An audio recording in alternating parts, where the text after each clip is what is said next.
Welcome to this deep dive into something, well, absolutely fundamental to our well-being, but something we often just push aside. Sleep. Take a moment, really. Think about your own sleep habits. Do you consistently wake up feeling genuinely rested, ready for the day?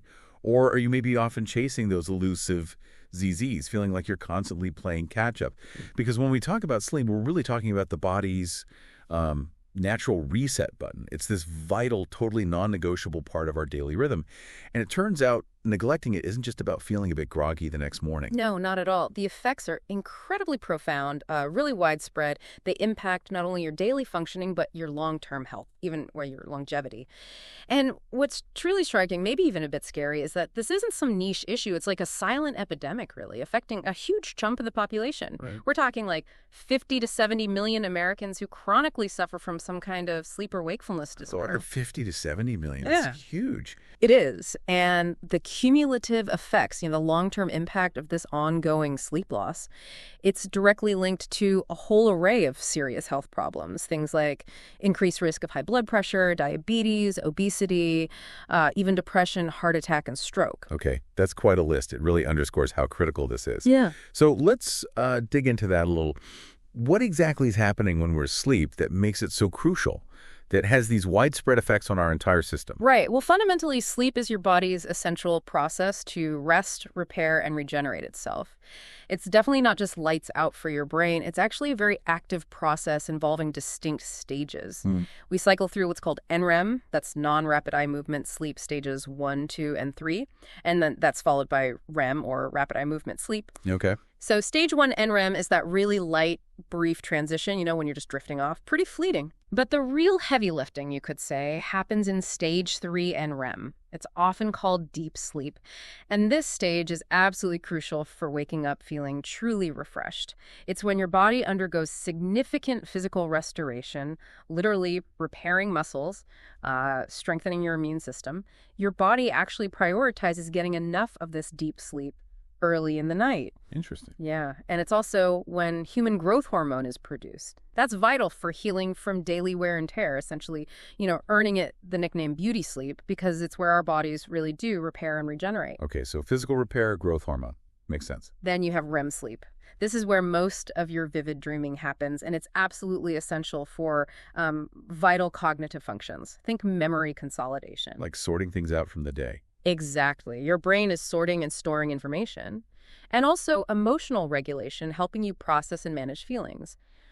One full cycle through all these stages typically takes about 90 to maybe 120 minutes. And most people go through about 4 or 5 of these cycles per night, assuming they're getting around, say, 8 hours of sleep. Right.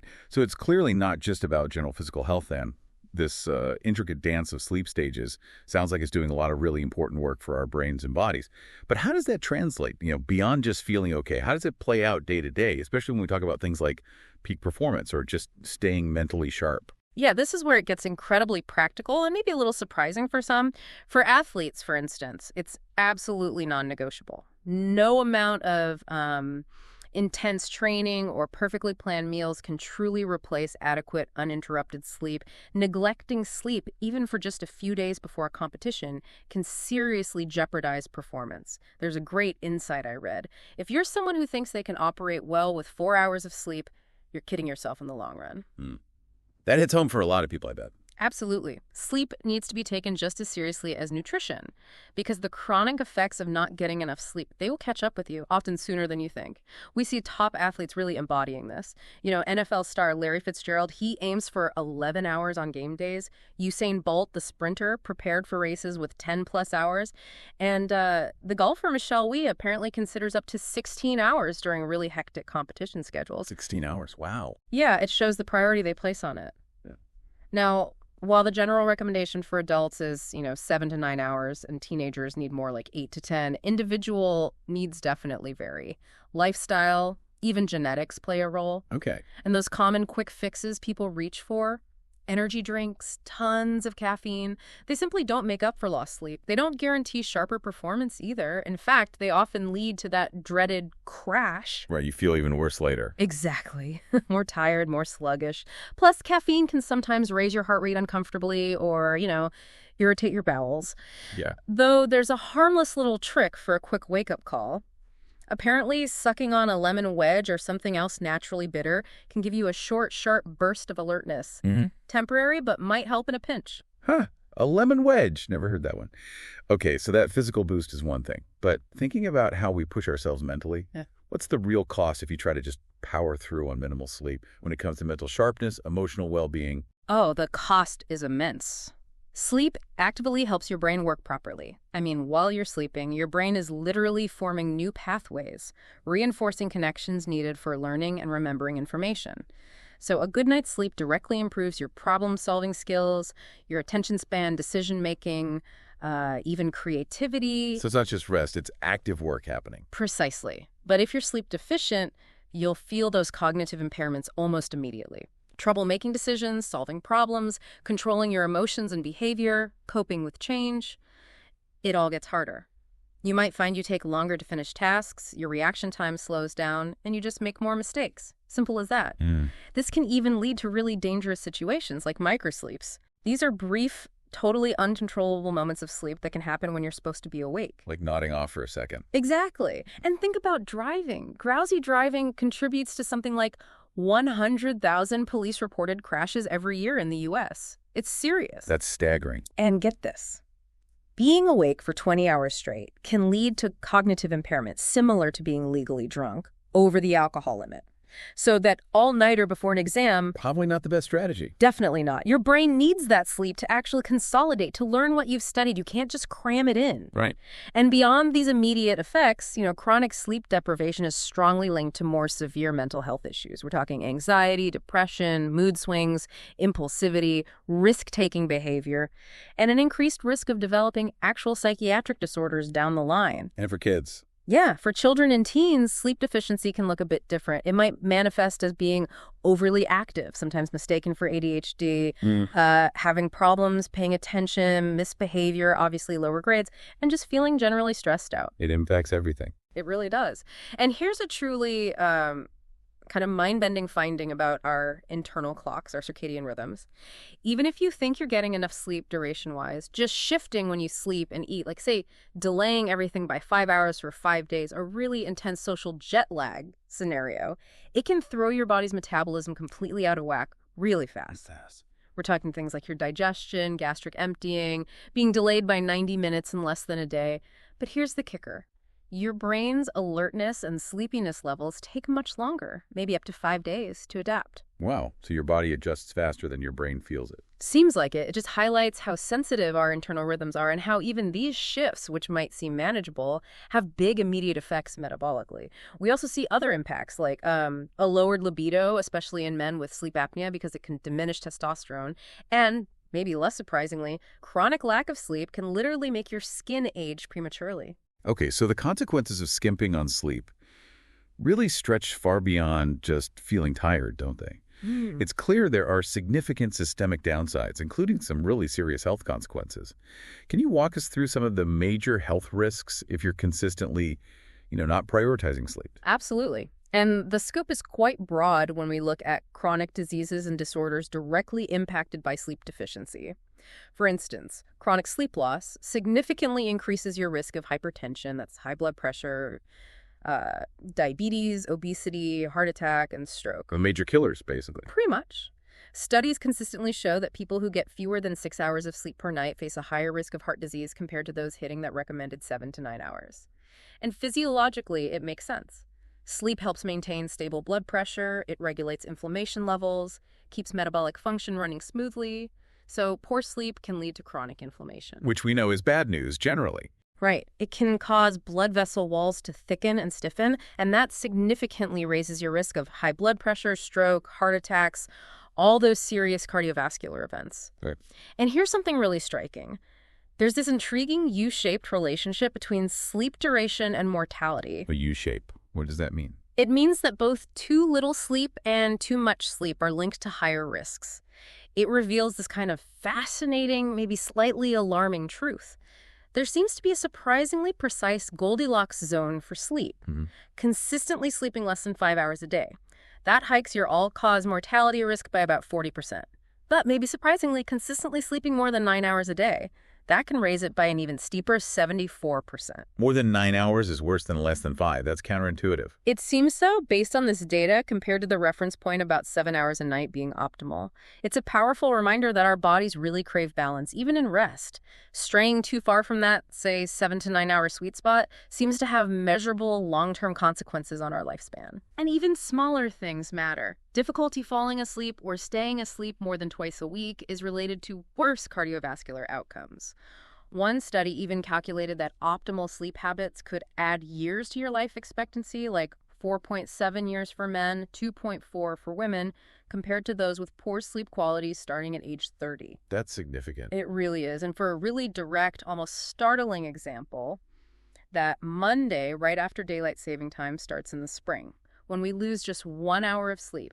Hospitals report a 24% spike in heart attacks on that day. Just from 1 hour. Seems to be the trigger. It shows how sensitive our systems are to even minor sleep disruption. Okay, so cardiovascular is huge. What about metabolism, weight? Yeah, another major area. Sleep deprivation profoundly disrupts blood sugar regulation. It reduces your insulin sensitivity, which can lead to insulin resistance, and that's a key factor in developing type 2 diabetes. And diabetes links back to heart disease too, right? Exactly. People with diabetes are twice as likely to develop heart disease.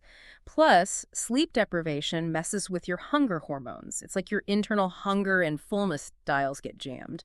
Your body produces more ghrelin, that's the hormone that screams, "Eat, I'm hungry," and less leptin, which is the hormone that tells you, okay, you're full, stop now. Ah, so that explains the junk food cravings when you're tired. Precisely. You're literally fighting your own biology. It makes it so much easier to crave and overeat, especially those high-fat, high-sauce foods, directly contributing to weight gain over time. Makes sense. And hormones generally. Yes. Hormonally, lack of sleep increases the production of cortisol, your body's main stress hormone. Chronically elevated cortisol is linked to higher blood pressure, increased heart rate, even irregular heart rhythms, which can cause long-term damage to your heart and blood vessels. Plus, cortisol triggers the release of glucose into your bloodstream, which, again, makes those blood sugar problems worse. It's all connected. It really is a cascade. Oh. What about specific sleep disorders? You mentioned millions have them. Right. There are actually around 90 distinct sleep disorders, believe it or not. Most fall into categories marked by either excessive daytime sleepiness or difficulty getting to sleep or staying asleep. You've likely heard of obstructive sleep apnea, OSA. That's characterized by frequent snoring, sometimes snorting, or actual pauses in breathing during sleep.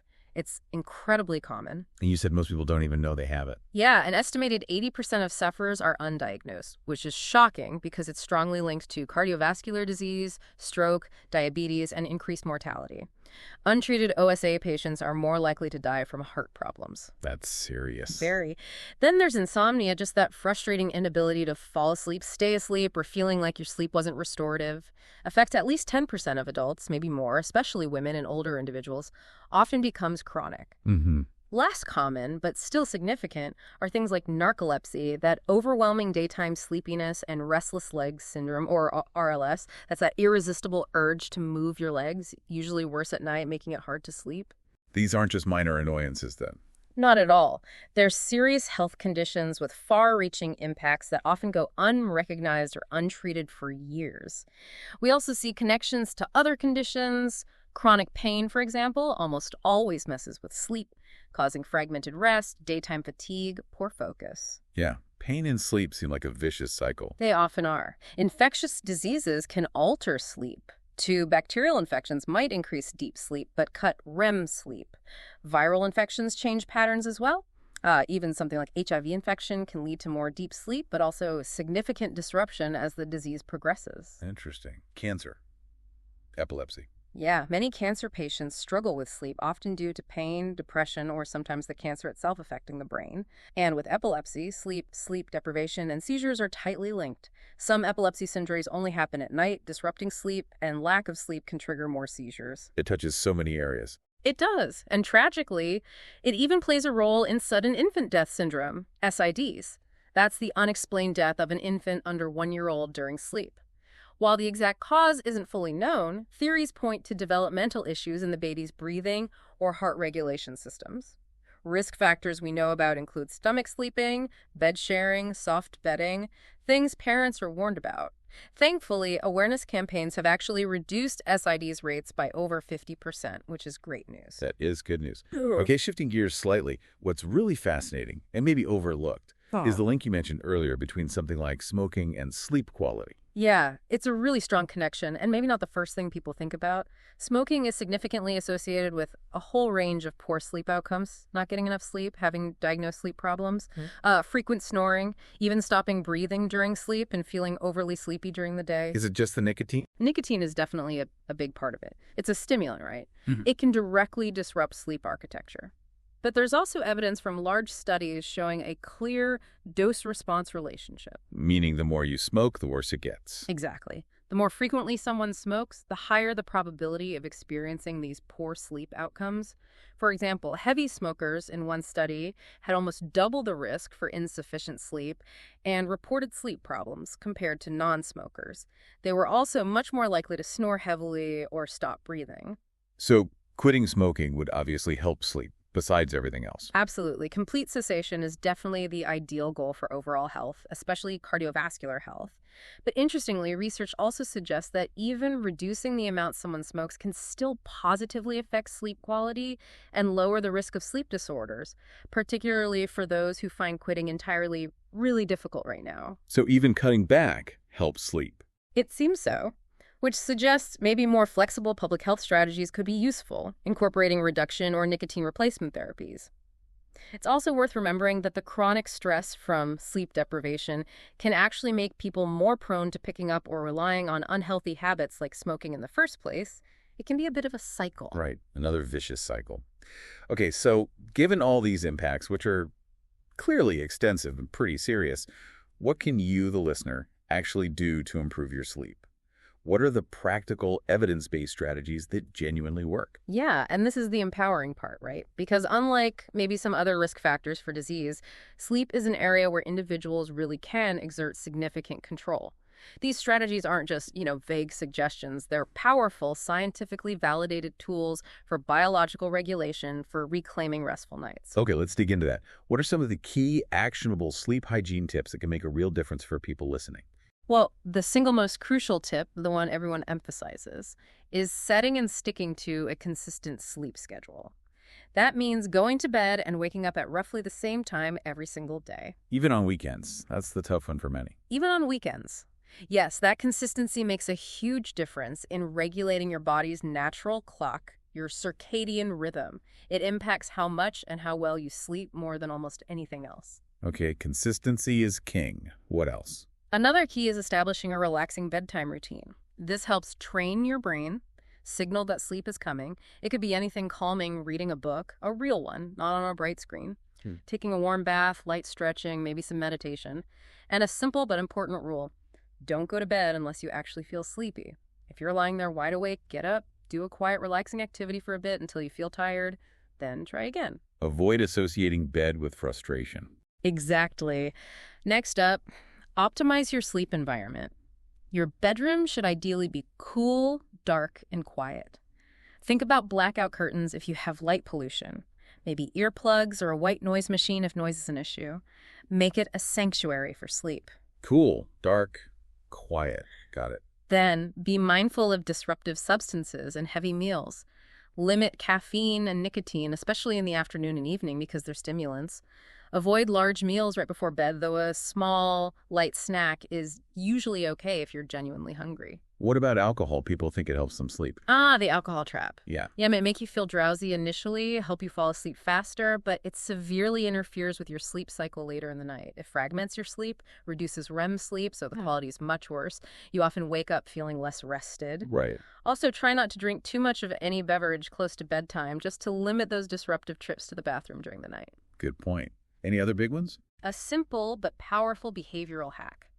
Try to use your bedroom for sleep and intimacy only. Avoid working in bed, scrolling on your phone for hours, watching TV. Train your brain to associate that space purely with rest and relaxation. Makes sense.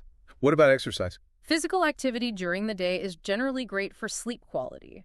Even just going for a walk can help significantly. However, be a little mindful of timing and intensity.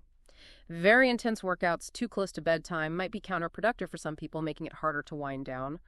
Listen to your body on that one. Okay. And maintaining a healthy weight is also beneficial, as it can reduce the risk of developing issues like obstructive sleep apnea. Finally, something maybe more for parents or adolescents listening. Advocating for later school start times. Oh, yeah, that's been a topic lately. It has, and the research is pretty clear. Later start times align better with teenagers' natural circadian rhythms, leading to better sleep quality, improved academic performance, less tardiness, fewer sleep-related issues like drowsy driving, and even long-term mental health benefits, reduced risk of mood problems, anxiety, that sort of thing. That's a really comprehensive list of practical steps. But what if someone listening has been trying good sleep hygiene, doing these things consistently, and they still feel like they're struggling? What's the next step? That's a really important question. First and foremost, trust yourself. Listen to your body. If you consistently feel like you are not getting good enough sleep, then you probably aren't, regardless of what the clock says, and it's important to acknowledge that. Don't just dismiss it. Exactly. Second, there is absolutely no shame, none at all, in talking to a healthcare provider about it. They can help figure out if there's an underlying issue, maybe suggest more testing or discuss more specialized treatments if needed. For instance, CPAP, continuous positive airway pressure, is often very effective for sleep apnea. And things like cognitive behavioral therapy for insomnia, CBTI, can be highly effective for chronic insomnia, often more so than medication long term. And you mentioned earlier how many people with sleep apnea are undiagnosed. Right, that staggering 80% estimate. So please don't hesitate to seek a professional opinion if sleep is a persistent problem. It could make a huge difference. What about medications? People see ads for them. Yes, there are common sleep medications available, both prescription like Z-drugs, Doras, benzodiazepines, even some antidepressants are used, and over-the-counter options like antihistamines, melatonin, or valerian root. However, and this is crucial, you should always consult with a healthcare provider before taking any sleep medication, even over-the-counter ones. Why is that so important? Because they can have side effects, interact with other medications you might be taking, and aren't always appropriate for everyone. You need proper guidance on dosage and usage.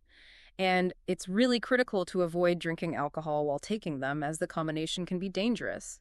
They're a tool, but one that needs careful consideration with a professional. Okay, very important caveat there. So, bringing this all together then, the main takeaway seems pretty clear, doesn't it? Sleep isn't some kind of luxury item or something negotiable on our massive to-do list. It feels like it's truly a non-negotiable pillar of health, right up there with nutrition and exercise. Exactly. That sums it up perfectly. The impact of sleep, good or bad, is just profound and widespread. It touches literally every aspect of our health: brain function, athletic performance, preventing chronic diseases like heart disease and diabetes, supporting mental well-being, even influencing how long we live, optimizing both your sleep duration and its quality. That's a powerful primary prevention strategy. It's truly foundational to living well. Absolutely. So as we wrap up, what is one final thought you'd like to leave our listener with as they maybe reflect on their own relationship with sleep? Okay. Well, maybe this raises an important question to ponder. While we've just unpacked so many really critical, often fascinating connections between sleep and our health, it's actually worth remembering that modern medicine's understanding of sleep, what it really does, how it truly works deep down, is still, in many ways, just getting off the ground. So the question is, what groundbreaking discoveries about sleep's essential role might be just around the corner? What insights are waiting to transform our understanding of well-being even further? We've learned so much, but there's likely so much more to uncover. That's a truly powerful thought to end on. A reminder that this vital function is still full of mysteries.